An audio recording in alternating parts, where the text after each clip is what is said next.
வரைக்கும் ரொம்ப பேர் இந்த விஷயம் சொல்லிட்டே இருக்கீங்க. ஒரு 4-5 பேர்கிட்ட மெசேஜ் பண்ணியிருப்பாங்க, மார்க்ல மார்க்கே வரமாட்டேங்குது அப்படின்ட்டு. ஆக்சுவலா எஸ்பிஐ கிளர்க் வந்து ஐபிபிஎஸ் கிளர்க் மாதிரி வந்து கிளரிக்கல் ப்ரிலிம்ஸ்லாம் பெருசா வந்து டீவியேஷன்லாம் இல்லை கட் ஆஃப் மார்க்ஸ்ல. அந்த 60 to 65 ரேஞ்ச்ல தான் வந்து வேரி ஆகிட்டே இருக்கு. 65.5 சம்திங் நான் லாஸ்ட் டைம் நினைக்கிறேன். ஸோ அந்த ரேஞ்சோட கொஞ்சம் வேணா அதிகமா இருக்கலாமே தவிர்த்து, ஒரு 3 மார்க்ஸ் அந்த மாதிரி வேணா அதிகமா இருக்கலாமே தவிர்த்து பெரிய அளவுல சேஞ்சஸ் இருக்க போறது கிடையாது ஐபிபிஎஸ் கிளர்க் மாதிரி. அதனால லாஸ்ட் மினிட் நீங்க வரி பண்ணிக்காதீங்க.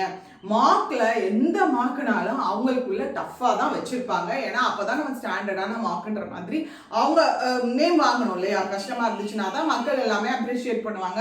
ஸோ அந்த ரீசன்னால அவங்களுக்கு மார்க்ல எப்பயுமே மார்க்ஸ் பார்த்தீங்க அப்படின்னா டிஃபிகல்ட்டா தான் அவங்க ஃப்ரேம் பண்ணியிருப்பாங்க. அதனால அதை பார்த்து வரி பண்ணி வெக்ஸ் ஆகிக்கிறவே ஆகாதீங்க. முடிஞ்ச அளவுக்கு உங்களுக்கு எக்ஸாம் வர வரைக்கும் 2 மார்க் எடுங்க. அண்ட் அதை தாண்டி ரிசல்ட்டை பற்றி நீங்கள் தயவு செஞ்சு வரி பண்ணாதீங்க.